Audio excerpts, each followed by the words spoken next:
Hello everyone. Good morning, good afternoon, and good evening. How are you guys doing for the past few weeks? I haven't been traded much mm, since this Friday, where I covered most of my shorts, and then last week I was traveling, and so therefore I'm not actively trade actively trading that much, and then so I missed this quick flush to the downside. But before I leave my screen and go on to the vacation, I'm setting myself a goal that I try not to trade, try not to look at the markets um when I was traveling. But I do look at the market, and I think I tried a few trades. I think three or four, all losing trades. But compared to um, what I normally did, that I was trading very relaxed and quite laid back. So I would say I was doing quite well. Yeah, the recent winning trades that I've took is Marvel yesterday on that pullback to the 9 EMA and the previous highs. And yeah, I would say that's a EP, but it's pulling back intraday, and it almost stops me out 4 cents away from my stops. And it actually didn't violate the low of day. I bought it at the 5 minute candle breakout, and it has showing relative strengths since the earnings, since the early March, when the market is building a lower highs and lower lows, but it starts building higher lows. Despite the fact that the Monday's candle is pretty ugly, but yesterday it gaps up, um, nearly taking the height of the Monday's, the height of Monday, and I think it's a really strong gap up. I don't know what's the news is, Nvidia news, and then I bought the pullback into the 9 EMA, and I was also there. I was holding it since the 10th of March entry. I haven't sold any, so I'm holding my full positions and getting slammed in the past few days. Because I'm trying to train my sitting skills and try to hold my winners longer, riding a trend longer. And for this trade, I'm doing pretty well. Yeah, I almost like I think I would panic sold yesterday if I'm maybe maybe me 2 to 3 years before. I'm just going to sell it at the low. I don't know, but the market is bouncing. Now it's above the 9 EMA, and I'm long biased now, so I'm waiting for the pullback into the rising 9 EMA on the daily charts. And generally, when I think the pullback to the rising 9 is highly expected, and I have several stocks that I'm really interested in. The one is Corning. This GLW is building a really nice flag, the multi-week flag above the 9 weekly EMA, and Fastly too. But Fastly is just it didn't form a proper base, at least to me. Like it's just riding the 9 EMA all the way up. Yeah, I accidentally muted my mic. I'm just following my plan and wait for any pullbacks into the rising 9 EMA and not trading the opening range breakouts for today. And hopefully the market would come back a bit. But if it goes straight up after the open, then I have nothing to do. And would I still take the trade yesterday if I don't have the cushions? I think yesterday is quite special, quite important day.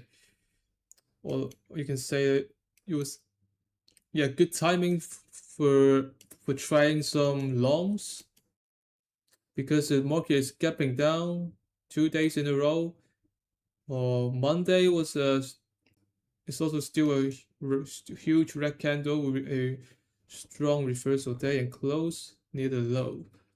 But on Tuesday, there's a gap up above the hourly 9 EMA, and so it's a little bit extended from the daily 9.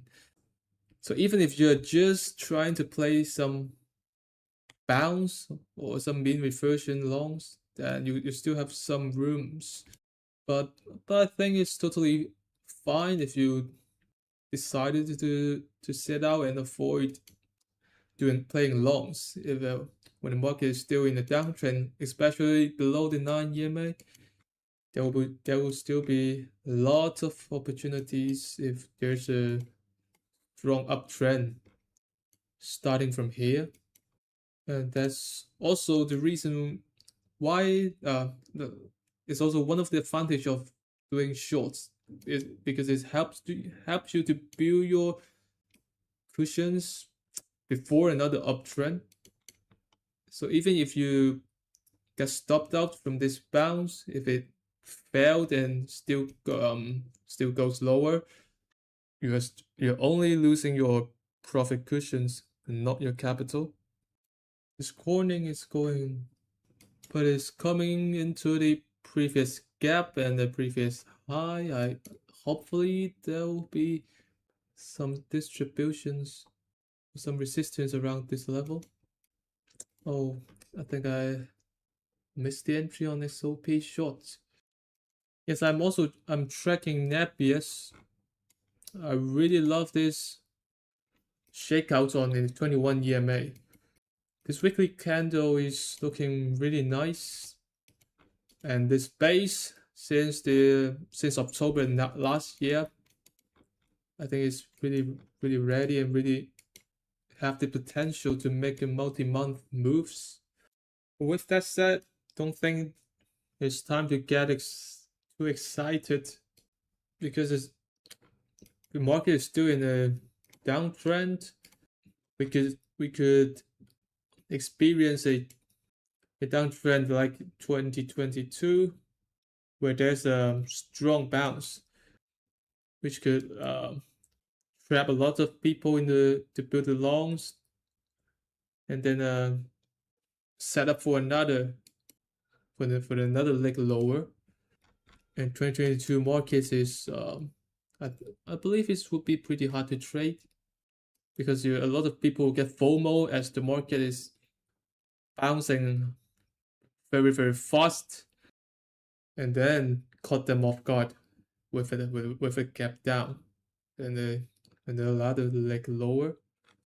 So I really have no idea on what the market is going to do, and no one would know. No one can predict what the market is going to do. So the famous quote is trade what you see, not what you think. So when my long positions are doing well, then I'll be more optimistic, will be more bullish, and I would, if the market starts holding up the rising 9 EMA, then I will be more bullish. But if it closes below or loses the 9 EMA, then it will not be a smart idea to be aggressive on the long side. What I'm seeing now is the market is gapping above the 9 EMA. Therefore, my plan is waiting for it to pull back, if there's any, into the rising 9 and see whether it will find support. So if I try to play the long side, try to enter some positions, and then they got stopped out, and the market is telling me it's not the right time. It's really about trial and error. Aluminium stocks, yeah, they're strong, but not my type of stocks, and I think the entry is. I don't think I'm going to enter on enter it yesterday, and not even today. I think they're pretty hard to trade. Only if you can catch a really powerful clean trend once in several years. Like rarely they will form a clean move. Well, I think I missed the entry on XOP. Semis is definitely the leading sector right now. And after the pullback to the 150 EMA, I think semis is ready for another uptrend. Now it is above all the EMAs. Hopefully it can consolidate a bit. Oh, this Corning is very strong. Refuse to go down. Corning instead of CIN. I prefer a longer base. I personally prefer stocks with a longer base rather than just going straight up, riding the 50 EMA. Historically, you'll find more powerful moves when the stock is breaking out from certain kind of bases. But definitely right now the market is moving so much faster. So last year we've seen a lot of the moves that is just riding the 50 EMA higher, but that's not my type. Maybe this breakout is viable, or the pullback into the 21 EMA is viable. But right now is not. As a breakout on Corning today, yeah, definitely opening range high is a thing because the stop is really tight and it's gapping up above the anchor VWAPs. So actually, it's so tight that if you only risk maybe half of your original risk, you will still get a decent size. So even you will get a higher chance of being stopped out. The loss is still manageable and small enough to worth a try. But I didn't take it because I don't like. I prefer the market to pull back into the 9 EMA, and I think there will be a high chance that it's going to be a pullback soon, and I don't want it to getting. Yeah, I think that's just my decision before the market opened, and I'm just following it. There are definitely times that the market is not going to follow your plan. Yeah, all the AI names are not going away. No matter it's the memory or the optics, and also the power. What is it like GV and VRT, electricity production, and I think the TSEM is doing the circuits. Yeah, exactly. Yeah, I wanted to see Corning pulls back to the 9 or the 21 EMA together with the market pullback. That will be the best scenario. But if there's some follow through on coning, like it keeps going higher and close near the high of day, and it will be a sign that maybe the opening range breakout is starting to work, and I'll be start trading more of them. So SNDK also. I'm also pretty interested on the cryptos that they are building a flag under all the EMAs, but with the current market strength, like the market is bouncing back, and I will keep an eye on whether there will be, like, Ethereum is now above the 9 and 21 EMA. So if Bitcoin can somehow climbs back and close above them, then maybe I'll be interested in the long side, because they are a little bit, actually not that much, but still quite extended from the weekly 50 EMA. And like Bitcoin is now at the 2021 top. Also the 2024, the swing high of the base. So it's around 65K. And Ethereum is at the channel low. The channel since since 2022.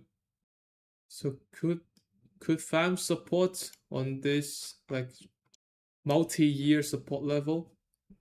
But the third thing that I want him to do is to close above the EMAs first. If they don't close above and hold above the EMAs, then I'm not going to look at them. Eton breakouts. I think technically is great.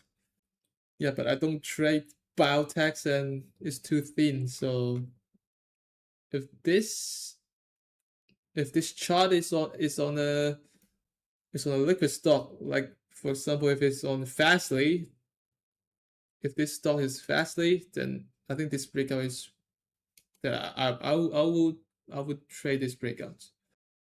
Like spacing above the previous swing high, rise and a pullback into the 9 EMA, increasing volume on the, and also the magnitude of the move, like it's up 50% in 3 weeks.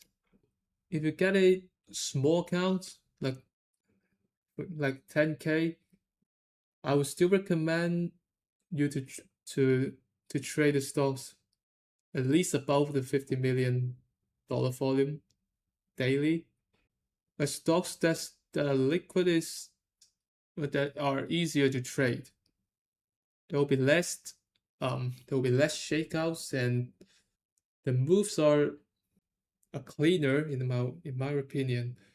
And definitely you will get a lower spread, easier to get in and out, and eventually you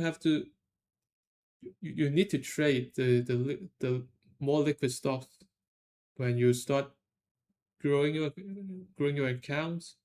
And there are lots of liquid stocks that are really making a huge moves. You don't need to pick some random, they're trading at only $10 million volume per day to find a 100% move. Like AAOI is up 180% in just 2 weeks and trading 200, 300 million even before the EP. And now it's trading more than 1 billion. So except you have an edge, like except you found something special for those illiquid stocks that can increase your profitability, then I would just recommend you to trade the liquid stocks. Would I risk a bit more to chase? No. I'm not going to widen my stop or take a high risk to chase a stock. But in a really rare occasions that maybe I will use an intraday entry, like maybe a 15 minutes candle entry to chase a stock that I'm really and the market is really good.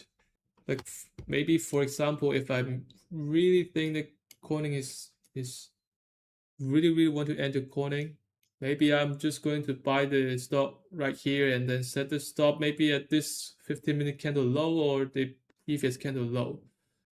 Get that? But like it's maybe only 2 or 3 trades per year, and definitely not today. Although it is going this this thing's going straight up. How did I deal with a stock go below my stop during the pre-hours or after markets? I will wait for the open.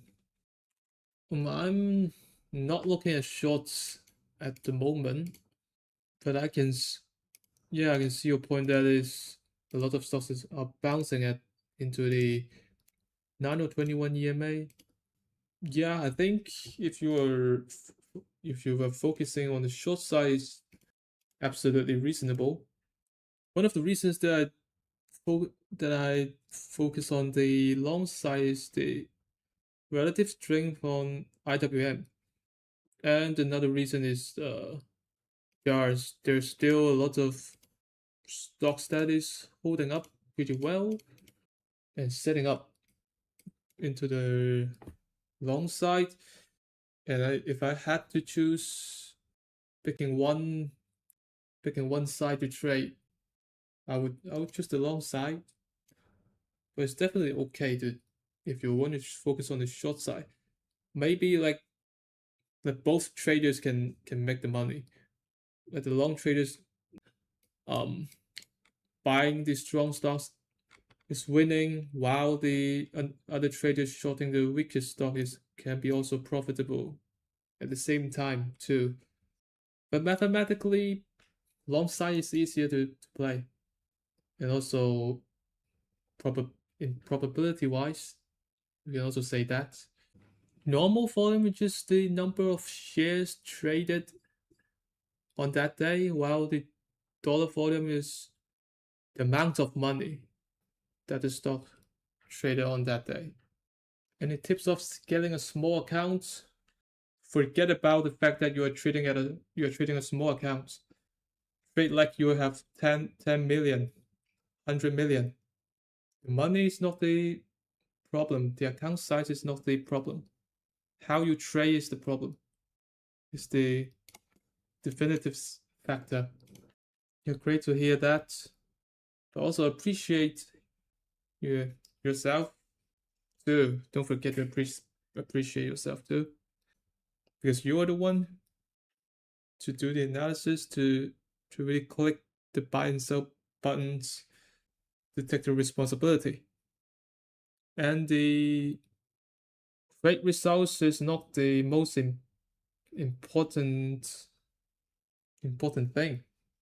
Whether your decision making, like how you enter the trade and how you exit it, how to find the trade ideas, post trade evaluations are also very important as well. Oh, this is a hard question. I don't think I can be profitable in trading if I get a 9 to 5 job, even get a family, have a kid with a lot of stress in different aspects of life. I think it will be really hard. If not impossible, it will be extremely hard. Like you but before you become profitable and learn the lessons, you would definitely like lose money and get punished by the market multiple times, one after one after one. And you also need to spend a lot of time to study, to do reflections. Mm, I think it's very similar to any learning progress, different skills. No matter you're learning a new instrument, learning a new language, early phase is maybe not the early, like the intermediate phase is the most important. It's the most difficult. But like trading, it also involves money. Like it has the psychological and the financial aspect adds up. Like it is adding on top of trading itself, and I think this is really difficult.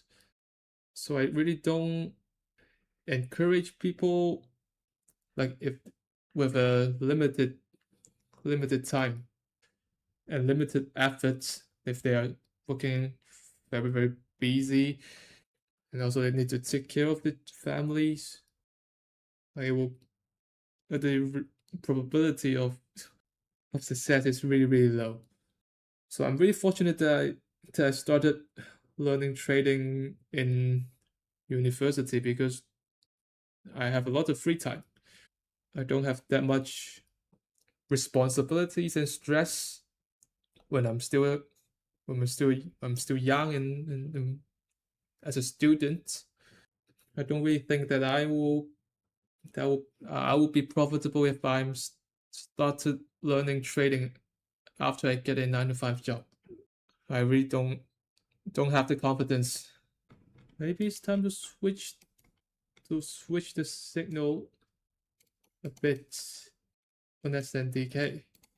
We will be one of the legendary moves in the stock market history. I think SNDK, if this continues higher, a future trader 20 years later would definitely run into this chart of SNDK and laughing at the traders that didn't buy the breakouts on the 2nd of January 2026. Also this EP day too.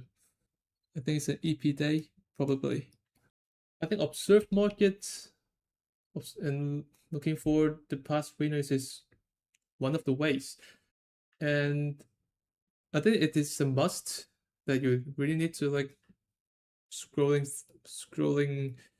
through the charts and just training your eyes and your pattern recognition skills.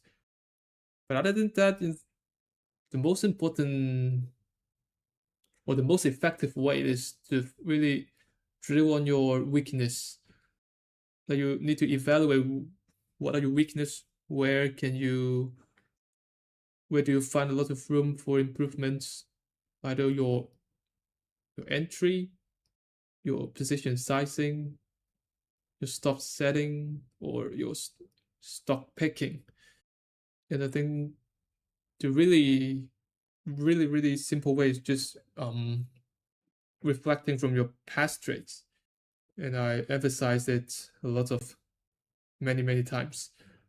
But from your especially the losing trades, that you can really find a lot of mistakes. Like I'm still making a lot of mistakes last year, even though I had the best year since I started trading, but I still made lots of mistakes. And different traders have different weaknesses.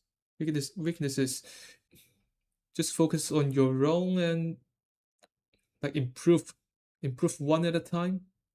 24/7 market is I know it's coming, and I don't think it would matter that much. Like I think the market is still trading its highest liquidity in the normal trading hours. Definitely we'll see some. I think there will be some changes, but I believe they're just slight changes, and we'll see. I don't know what what could be the possible impact, but I'll try to adapt after it really launch. How do I overcome my drawdown?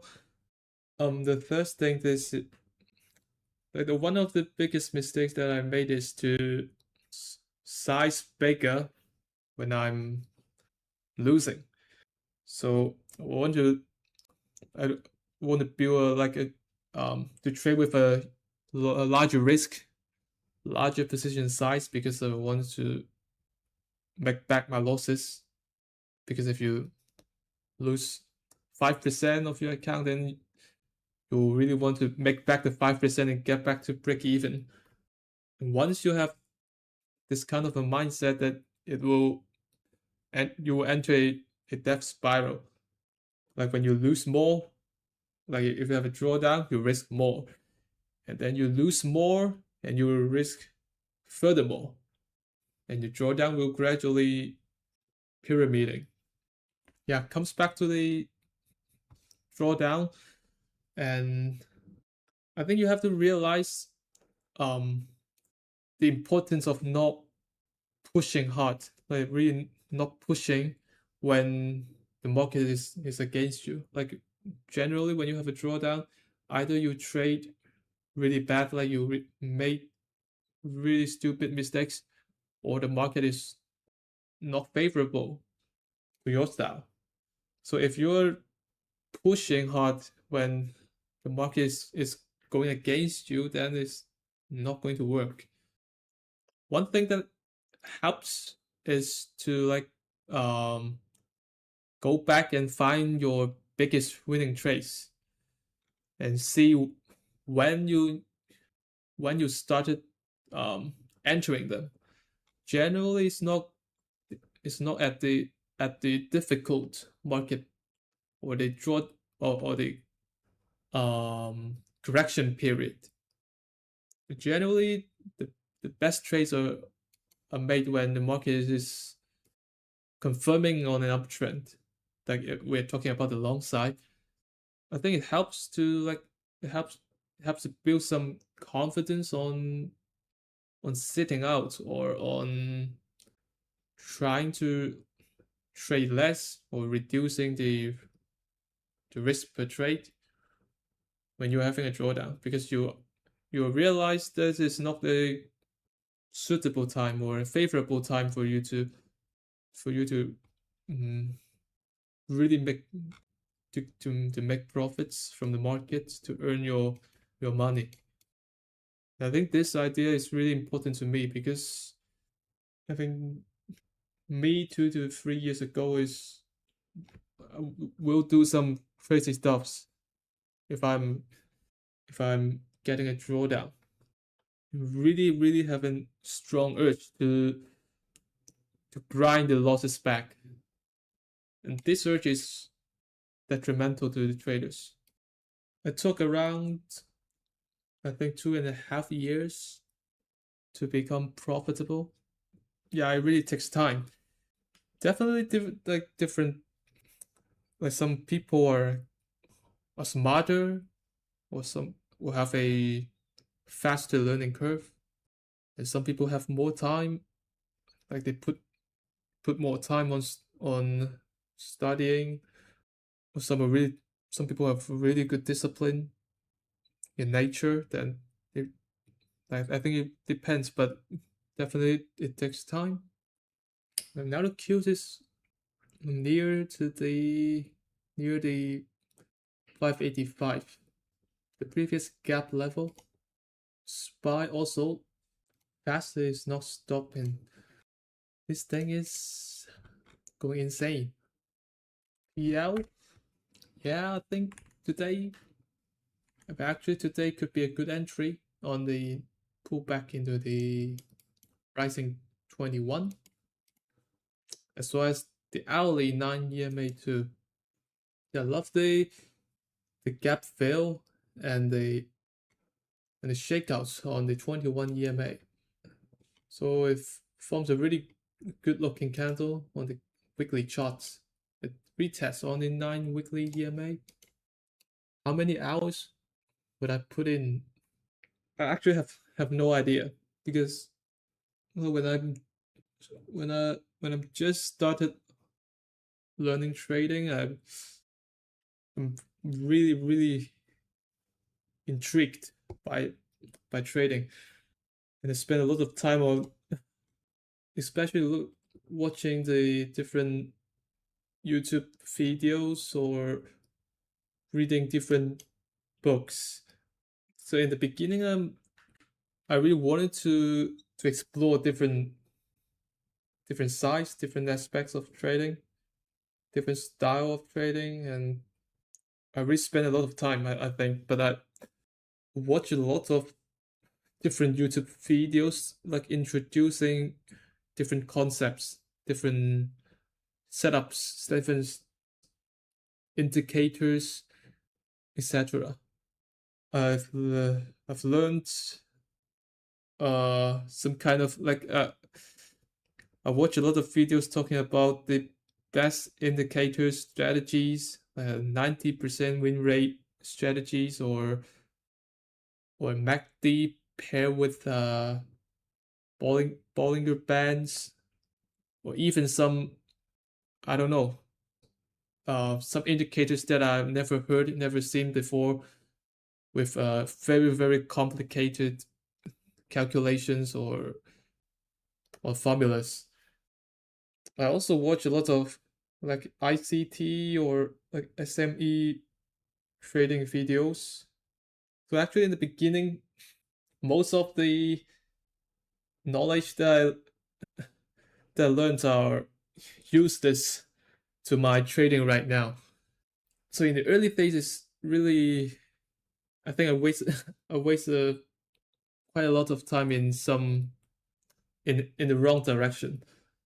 But after, like especially after I came across Christian, and I really like get fascinated by his style, and also his personality too, like how he what he's doing, and what he's sharing in his dreams. And then I spend more time on digging deeper into his style, like watching his streams, the past streams, listening to the podcast and his websites too. Like, but I never like really calculate or never have a idea that how many time how much time, how many hours that I've spent in studying. Because like if you're really really into trading, like you will voluntarily or proactively look for resources and um the use any of your free time, like to explore anything or learn anything new. And you won't feel it is a job, or it is a task, or is an assignment, it's a requirement to accomplish. Like it's like um exploring a new place, or going to some new locations on a new map. It's a bit effortless in my opinion. Like you don't need others to push you, and you won't feel boring, you won't feel meaningless. I will feel really, I don't know how to express the feeling that I've got, but yeah, I will find certain kind of dissatisfaction when I'm scrolling the charts, like looking at the past moves. But Marvel again, um, is building relative strength since the earnings. But when the market is going down, Marvel is building higher lows. And semis is the strongest sector at the moment. And Marvel, like compared to others, other semis names, they're correcting. They're in a correction since the like February. Marvel is keep it's like it's the stronger one. And yesterday is it has a news with Nvidia and a gap up near near the high of the previous huge red candle, and above all the EMAs. And then look waited waited for the pullback into the daily 9 and also the previous swing high. And I bought the 5 minute candle breakout. And I also love the weekly chart too. I think I missed the weekly charts. Yeah, I really love the weekly chart on Marvel. It's like a VCP, and I love buying the breakouts on the huge base. I think Dell also, like Dell is also at a huge base, a 2 year base on the weekly chart. So after this earnings, and I keep tracking it, and it helps really good at the 9 EMA. Also relative strength too, like since the late of February, the market is starting to roll over, but Dow is holding up very well. And then bought this shakeouts into the EP low, or you can say the shakeouts on the 9 EMA. Now I'm trying to trade it on the weekly charts. I think Marvel too. I'm trying to hold the leaders longer, especially when they're breaking out from a huge base. But thank you guys for coming. I've talked a lot today. I think that's enough. I think the market doesn't want it to pull back. Maybe we'll get another V-shaped recovery. A lockout rally. We'll see how it closes today. But right now things are okay. SEDG. I was looking to buy this pullback, but I hesitated. Never mind. So if you're not doing well in this market in the previous weeks and months, I think it's a really good lesson to learn that how to sit out and not over trading. Like it's a really good period to correct your mistakes, because the bad market conditions are the best timing to review your mistakes, or to enlarge your mistakes, and to make you aware of it. And also you may learn, like there will always be a good market after unfavorable conditions. Sometimes you really need to be patient and wait for the correct market to come, and it definitely will come. I don't know whether this bounce would mark the start of the next rally, but a rally would definitely come in the future. So stay safe and see you in the next week.